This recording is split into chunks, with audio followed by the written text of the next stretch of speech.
Chris में प्यारे भाई और बहनों, आज के मनन चिंतन के लिए हम लेंगे संत मार्कुस का सुसमाचार अध्याय 16 पद संख्या 15 से 20 तक। आइए हम वचन पढ़े।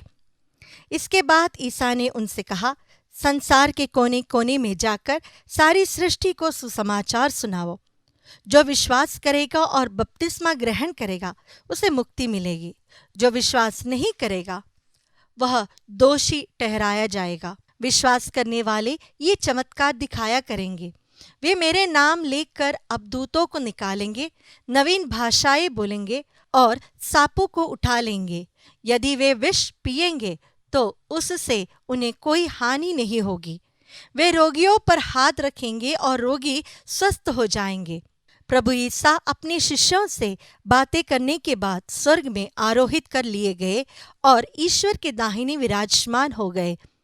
शिष्यों ने जाकर सर्वत्र सुसमाचार का प्रचार किया। प्रभु उनकी सहायता करते रहे और साथ साथ घटित होने वाले चमत्कारों द्वारा उनकी शिक्षा को प्रमाणित करते रहे। क्रिस में प्यारे भाई और बहनों, आज मां कलीसिया सन मार्कुस का त्योहार भी मना रही है। अगर हम देखें तो सन मार्कुस ने कभी भी प्रभु यीशु को देखा है, मिले हैं या नहीं, यह हमें सुसमाचार में कहीं देखने को नहीं मिलता। कहा जाता है कि सन मार्कुस सन पेत्रुस के शिष्य थे, तो उन्होंने सन पेत्रुस के हाथों से जो जो घटनाएं सुनी उसे उन्होंने लिखा है। और चारों सुसमाचार में प्रथम सुसमाचार जो लिखा गया था वह है सन मार्कुस का सुसमाचार। यहाँ पर प्रभु यीशु के पुनरुत्थान के बाद प्रभु यीशु अपने शिष्यों को एक दायित्व सौंपते हैं, एक मिशन सौंपते हैं। यह मिशन है कि दुनिया के चारों कोने में जाकर सुसमाचार का प्रचार करना। आमतौर पर जो कैथोलिक है, हम विश्वास करते हैं, मानते हैं कि यह काम केवल फादर्स या सिस्टर्स या जो अभिषिक्त लोग हैं या जो ब्रदर्स है जो यहाँ वहाँ चल के हैं उनका काम है। हम तो अच्छे ईसाई हैं, वी आर गुड कैथोलिक्स। ये सो कॉल्ड गुड कैथोलिक्स के कैटेगरी में हम आते हैं, जहाँ पर हमें यह अच्छा नहीं लगता कि हमारे पुरोहित पल्ली में 2 मिनट ज़्यादा वचन बोले तो हम टाइम देखेंगे। संत पापा ने तो 8 मिनट का टाइम दिया था, फादर जी आपने 8 मिनट कवर कर दिया। हम ऐसे टाइप के लोग हैं जो अगर किसी ने भी वचन के बारे में बोलना शुरू किया तो हम बोलेंगे, अरे यहाँ पे मत सुनाओ, कल चर्च में जाके सुना दो।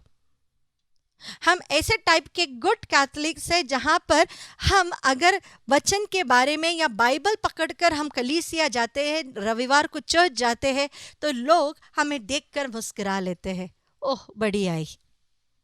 प्यारे भाई और बहनों, प्रभु यीशु ने यह दायित्व हर एक ईसाई को, हर वो व्यक्ति जो प्रभु पर विश्वास करता है उसे सौंपा है। हर वो व्यक्ति जो प्रभु पर विश्वास करता है उसका मिशन जीवन का यह है कि वह प्रभु के प्रेम के बारे में, प्रभु की करुणा के बारे में, प्रभु की दया के बारे में, सुसमाचार के बारे में दूसरे लोगों तक पहुंचाए। लेकिन हम इसमें से पीछे हटते हैं। डर लगता है किसी व्यक्ति के पास जाकर उनके घर में प्रेयर करना, डर लगता है कलीसिया में संडे के दिन पाठ पढ़ना, डर लगता है। हम जितना हो सके हम उतना पीछे हटने की कोशिश करते हैं।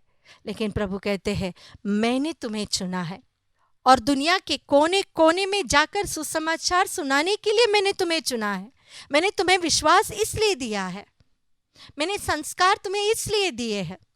इसके साथ साथ प्रभु हमें एक आश्वासन भी देते हैं कि मैं तुम्हारे साथ हूँ। अगर सन मार्कुस के सुसमाचार का आखिरी लाइन, पूरे सुसमाचार का आखिरी लाइन अगर हम ध्यान से पढ़े, गौर से पढ़े, तो सन मार्कुस ने लिखा है, शिष्यों ने जाकर सर्वत्र सुसमाचार का प्रचार किया। प्रभु उनकी सहायता करते रहे और साथ साथ घटित होने वाले चमत्कारों द्वारा उनकी शिक्षा को प्रमाणित करते रहे। जो शिष्यों ने कहा वह सच है, यह प्रभु ने चमत्कारों और चिन्ह के द्वारा प्रमाणित भी किया। ऐसा नहीं कि उन्होंने हमें अकेला छोड़ दिया है, कभी नहीं। कई साल पहले हमारे पैरिश में 2 आंटियां थी, दोनों 70 के ऊपर थे, काफ़ी उम्र था उनका। तभी कैरिस्मेटिक इतनी पॉपुलर नहीं थी। हमारे पैरिश में एक आंटी दुबई से आई थी, बहुत सुंदर थी, बहुत यंग थी, 2 बेटियां थी। लेकिन आंटी को बोन कैंसर था और वह बीमारी के कारण वहां से छोड़कर आकर सेटल हो गई। किसी को इनके बारे में ज्यादा खबर नहीं थी क्योंकि वो नए फैमिलीज थे। पता नहीं ये 2 आंटियों को इसके बारे में कहाँ से खबर मिली और वे रोज उनके घर जाने लगे।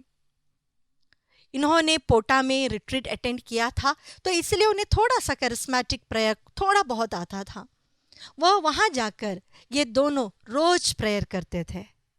प्यारे भाई और बहनों, 1 महीने के अंदर आंटी पूर्ण रूप से चंगी हो गई, कंप्लीटली। उनका बोन कैंसर कहाँ गया डॉक्टर्स को भी नहीं पता। आज भी वह जीवित है। यह करीबन 30 साल पुरानी घटना है। आज भी वह जीवित है, उसे कुछ नहीं हुआ है। She is completely cured.